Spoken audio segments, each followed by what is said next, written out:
सावन के महीने का नियम, 2 लोटे जल लेकर देवादिदेव महादेव के सामने जाइए। यहां अशोक सुंदरी वाली जगह से दोनों धार एक साथ चढ़ाना प्रारंभ करिए और करते करते वो धार शंकर भगवान के शिवलिंग पर ले जाकर छोड़ दीजिए। ये सावन के महीने के अगर आपने मात्र 7 दिन भी लगातार अगर ये धार आपने चढ़ा ली है तो देवादिदेव महादेव की कृपा से 3-4 महीने में सूचना आपको प्राप्त हो ही जाए। आपके घर के पास में जो शिवालय है भगवान शंकर का एक छोटा सा शिवलिंग है। मानो अगर दिल से तुमने मान लिया कि ये केदारनाथ है, दिल से तुमने मान लिया कि ये महाकाल है, दिल से तुमने मान लिया कि भीमा शंकर है, दिल से तुमने मान लिया कि ये मल्लिकार्जुन है, दिल से तुमने मान लिया कि विश्वनाथ है। जिस दिन तुम्हारा मन पर जा, श्रावण के महीने में जब तुम 2 लोटा जल चढ़ाने के लिए जाओगे,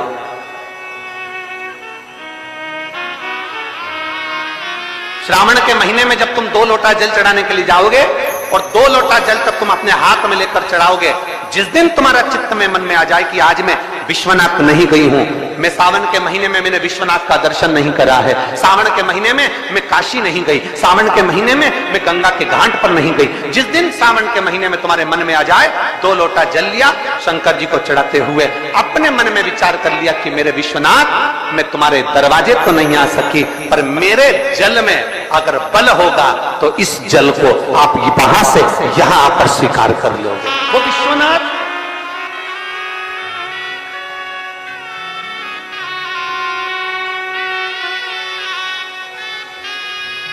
पहला दिन लगे 2 लोटा जल चालू कर दो। श्रावण के पूरे महीने 2 लोटा जल अपने घर से लेकर जाओ और अपने घर से जब जल लेकर जाओ तो ये विचार कर कर जाना, आज मैं शिव को काशी में, आज मैं शिव को केदार में, आज शिव को अमरनाथ में, आज शिव को भीमा शंकर में, आज शिव को मल्लिकार्जुन में। और फिर निवेदन करूंगा, जिस बहन को 19 और 20 साल तक भी औलाद नहीं हुई हो तो कृष्णेश्वर महादेव का नाम लेकर 2 लोटा जल तुम्बकेश्वर महादेव का नाम लेकर चढ़ा कर देखना, सावन के बाद में बाबा संतान जरूर देगा, झोली जरूर भरेगा।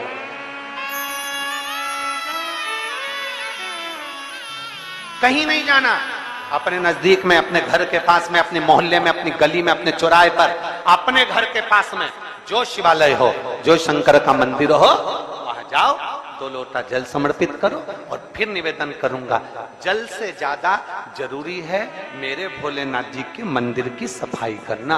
अब कीचड़ चालू हो जाएगा, पानी चालू हो जाएगा, सावन का महीना चालू हो जाएगा, अपने साथ एक कपड़ा लेकर जाओ, बाबा के मंदिर को पूरा साफ कर कर, बाबा के शिवलिंग का स्नान कर कर, बेलपत्र निर्माल्य जितना पड़ा है उसको उठाकर कहीं विसर्जन के लिए, किसी नदी तालाब बावड़ी में नहीं, किसी कुएं में नहीं, निर्माल्य तालाब में, नदियों में, बावड़ी में डालने के बाद वो निर्माल्य सड़ता रहता है, नदी नाले का पानी सूखता रहता है, उसमें कीचड़ इकट्ठा हो जाता है। उस निर्माल्य को इकट्ठा करो, गाड़ी में भरो, किसी एक खड्डा खोदकर वहां दबाकर उसकी खाद तैयार करो और बाद में बेलपत्री के वृक्ष के नीचे उसको डालते रहो। पर ध्यान रखना कि निर्माल्य हमें नदी तालाब बावड़ी कुएं में नहीं डालना, महादेव से कहना नहीं आता।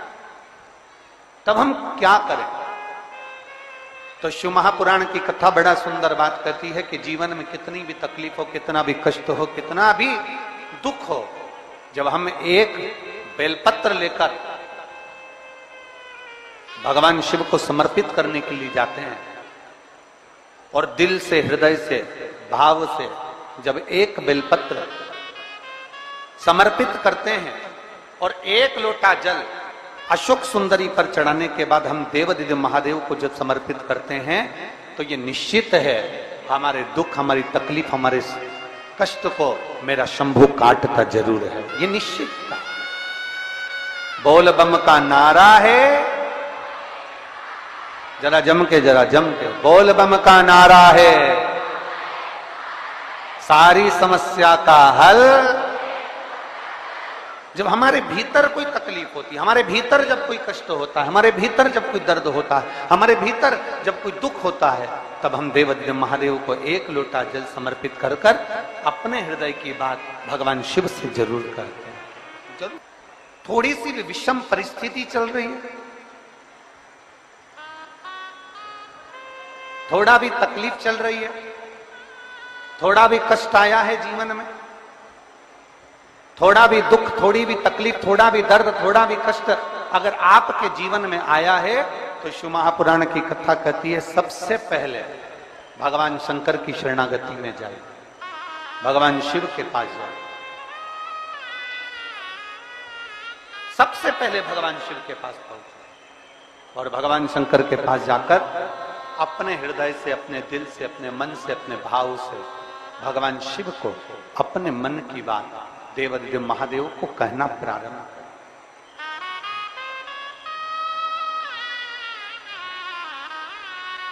अपने भीतर जो संशय है, अपने भीतर जो संशय उत्पन्न हुआ है, अपने भीतर जो हम संशय में आए हैं, उस संशय को मिटाने के लिए, अपने भीतर के दुख को, अपने भीतर की तकलीफ को, अपने भीतर के कष्ट को मिटाने के लिए कहीं दूसरी जगह नहीं जाए। शिव महापुराण की कथा कहती है अगर जीवन में दुख भी आया है, तकलीफ भी आई है, कष्ट भी आया है, पड़ोसी के यहाँ, रिश्तेदारों को, नातेदारों को, कुटुंब को, कबीले को जाकर कहोगे, वो दुख मिटने वाला नहीं, वो संशय समाप्त होने वाला नहीं, वो तकलीफ समाप्त होने वाली नहीं, वो दुख समाप्त होने वाला नहीं है। अगर जीवन में संशय आया है, जीवन में अगर तकलीफ आई है, जीवन में अगर कष्ट आया है, तो हमें शिव की शरणागति ग्रहण कर लेना चाहिए। एक लोटा जल हाथ में लेकर भगवान शिव से अपने दिल की बात, अपने मन की बात भगवान शंकर को जरूर जाकर कहना चाहिए। कर रहे हो ये आपके ऊपर निर्भर करता है। मां, महात्मा और परमात्मा,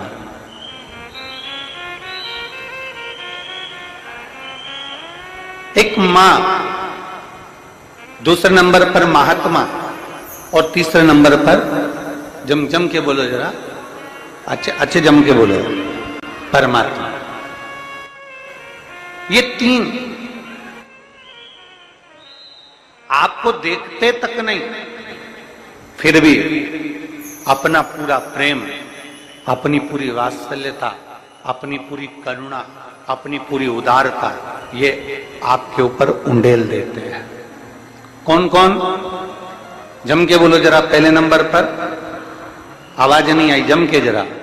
मां, दूसरे नंबर पर महात्मा और तीसरे नंबर पर परमात्मा। जब बच्चा गर्भ में आता है, मां उसको देखती नहीं, मां ने उसको देखा नहीं। जब बच्चा गर्भ में आया, जब बच्चा गर्भ में पहुंचा, तो मां ने उसको देखा नहीं, मां उसको देखी नहीं। बच्चा जब गर्भ में आता है तो मां ने उसको देखा नहीं होता है। बच्चा जब गर्भ में आता है तो मां उसको निहारी नहीं होती है, पर मां अपनी पूरी करुणा, अपनी पूरी उदारता, अपनी पूरी वात्सल्यता, अपना पूरा प्रेम मां उस बच्चे को दे देती है। पूरी करुणा दे दी मां ने, पूरी ये हैं शंकर के भक्त, ओघड़दानी के भक्त, शंभू के भक्त, त्रिकालदर्शी कैलाशी के भक्त।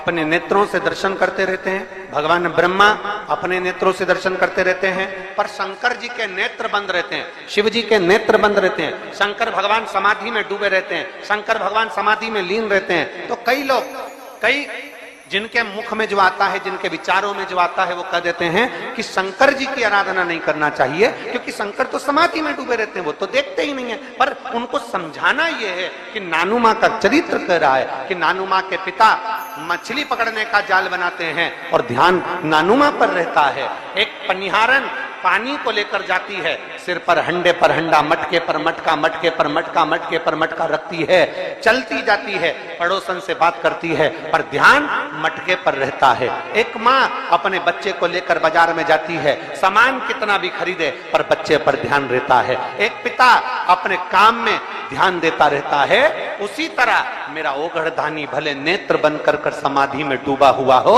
पर जो एक लोटा जल चढ़ाता है मेरे शंकर का ध्यान उस पर बना ही रहता है।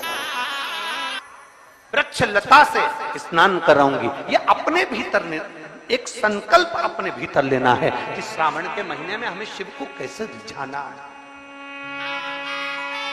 शंकर को कैसे प्रसन्न करना है, शंकर को कैसे प्रकट करना है। शंकर को देव अधिदेव महादेव को पकड़ने का जाल इंसान नहीं बना सकता, वो तो शंकर देव अधिदेव महादेव किसी के दिल में आकर बैठ जाते हैं तो वो हृदय के जाल में शंकर को पकड़कर अपने दिल में बिठा लेता है। कोई कोई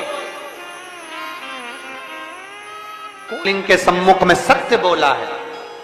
घर में जब शुभ आयोजन होगा, घर में जब शुभ शकुन होगा, घर में जब शुभ कार्य किया जाएगा, घर में जब वंश की वृद्धि हो रही होगी, घर में कोई नया मेहमान आ रहा होगा, घर में कोई आतिथ्य हो रहा होगा, कोई नया मुहूर्त हो रहा होगा, तब हे नारायण आप सत्य बोले हो, इसलिए आपकी पवित्र पूजन प्रत्येक घर में पूर्णिमा, अमावस्या, एकादशी, द्वादशी, संक्रांति आदि का दिन आपके इस स्वरूप की पूजन पूरा ब्रह्मांड करेगा और आपको लोग सत्यनारायण भगवान के नाम से पुकारेंगे। बोल सत्यनारायण भगवान की। इसीलिए स्कंद पुराण का रेवा खंड कहता है, इसलिए हमारे यहाँ जब सत्यनारायण भगवान की हम कथा श्रवण करते हैं, प्रथम अध्याय पूर्ण होता है, द्वितीय अध्याय पूर्ण होता है, तो विद्वान ब्राह्मण जन कहते हैं इति श्री रेवा खंडे प्रथम अध्याय। तो ऐसा रेवा खंड में से भगवान सत्यनारायण के सुंदर स्वरूप का वर्णन आता है, शिव महापुराण में से भगवान सत्यनारायण के स्वरूप का वर्णन आता है, भगवान शिव की पवित्र कथा का वर्णन आता है, भगवान शंकर के सुंदर स्वरूप का वर्णन आता है, और भगवान नारायण का एक नाम सत्यनारायण। महीने, 2 महीने, 3 महीने, 6 महीने, 4 महीने, 8 महीने, 10 महीने, 12 महीने में एक नियम बना लो कि हमारे घर में हम सत्यनारायण भगवान की कथा किसी ब्राह्मण जन को बुलाकर करवाकर यज्ञ ग्यारी करवाकर अपने जीवन को सार्थक बनाएंगे, क्योंकि सत्यनारायण की कथा भी शिव की कृपा के आनंद में होती है। कहते हैं जहां सत्यनारायण की कथा होती है वहां शंकर की भी कृपा नित्य बनी रहती है, क्योंकि शिव ने ही तो उपदेश दिया है।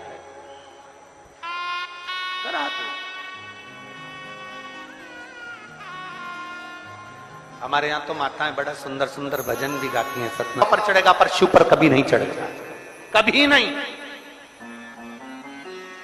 गौ माता तू झूठ बोली है मेरे सामने, तेरा पूरा शरीर पुजाएगा। कन्यादान, वस्त्रदान, मुद्रादान, स्वर्णदान, अन्नदान, सारे दान आगे से होंगे, पर गौदान पीछे से होगा। गाय की पूंछ पकड़कर किया जाएगा, क्योंकि तू झूठ बोल गई मेरे सामने। सारे देवताओं की परिक्रमा आगे से, पर गौ माता की परिक्रमा पीछे से होगी। गाय की परिक्रमा आगे से नहीं होती, पीछे से चालू होकर पीछे विराम हो। तू झूठ बोल गई मेरे सामने। गौ माता तू जगत की मां कहलाती है। गाय माता भी कहती है मुझे क्षमा कर, मेरे मुख से झूठ निकल गया। केतकी का फूल कहता है क्षमा करिए, मेरे मुख से झूठ निकल गया। ब्रह्मा जी क्षमा नहीं मांगा, क्षमा नहीं मांगा। ब्रह्मदेव कह रहे हैं कि आकाशवाणी झूठी है। आकाशवाणी झूठी? भगवान शंकर ने अपने तुरंत पैर का नख तोड़कर फेंका, काल भैरव प्रकट कर लिया। काल भैरव को आज्ञा करी ब्रह्मा का सिर काट दो।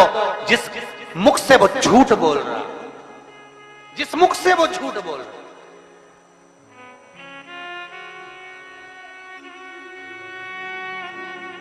ब्रह्मा जी के सम्मुख में काल भैरव प्रकट हो गए। काल भैरव ने अपना हाथ की उंगली का नख तोड़कर फेंककर ब्रह्मा जी के शीश को काट दिया। कटा हुआ सिर लुढ़कता लुढ़कता गया, उनके रक्त निकलता गया। कटा शीश भी झूठ बोलता रहा, झूठ बोलता। सत्य को प्रमाण की जरूरत नहीं होती, पर झूठ को प्रमाण चाहिए। सत्य एक दिन उजागर होता ही है, उसको कितना भी दबाया जाए, सत्य को कितना भी दबा ले वो उजागर होगा। आज नहीं तो कल होगा, कल नहीं तो परसों होगा, आने वाली पीढ़ी को होगा, पर सत्य सामने जरूर आएगा।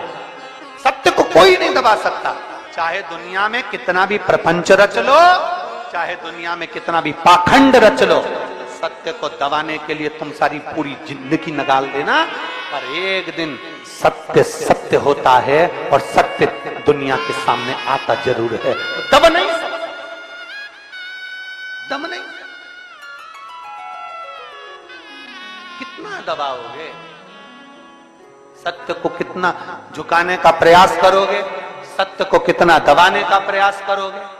सत्य सम्मुख है, जिसके तट पर उत्तर प्रदेश की गवर्नमेंट ने बड़े बड़े बोर्ड लगा कर रखे हैं, ये कर्मनाशा है, इसमें हाथ ना लगाइए, ये कर्मनाशा है, इसमें अगर कोई इसके पानी का छींटा भी लग जाता है तो 7 पीढ़ी में किया गया पुण्य छिन्न हो जाता है। ऐसी कर्मनाशा नदी जिस पर पक्षी भी अपनी चोंच में जल नहीं भरता, जिस नदी का जल एक श्वान भी नहीं पीता, वो कर्मनाशा आज भी बहती है और बड़े बड़े बोर्ड लगे हैं। इस कर्मनाशा नदी का स्पर्श ना किया जाए। विद्वान, चतुर, संत, साधु, सन्यासी, तपस्वी उस कर्मनाशा नदी को कभी पार भी नहीं करते, क्योंकि कर्मनाशा के जल का छींटा लग गया तो हमारी पीढ़ी दर पीढ़ी में किया गया पुण्य समाप्त हो जाता है। कर्मनाशा आज भी जो ब्रह्मा जी के